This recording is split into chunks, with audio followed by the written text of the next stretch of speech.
Friends పావురాలకి గింజలండి. ఇది గోధుమలు, సద్దులు, జొన్నలు, బియ్యం అయితే వేస్తున్నానండి. పావురాలకైతే ఇవన్నీ మేత.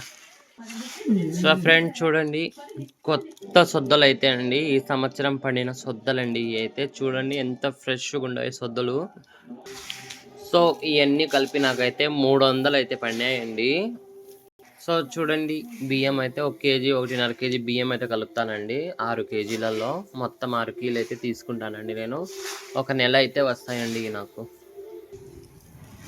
సో ఇట్లా కలిపి పెడితే పావురాలకు కూడా బలం అండి. గుడ్లు కూడా బాగా పెడతాయి.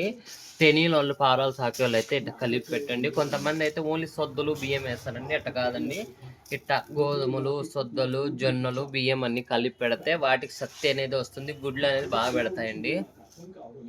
సో చూడండి, కలిపేసి అయితే పక్కన పెట్టేస్తానండి.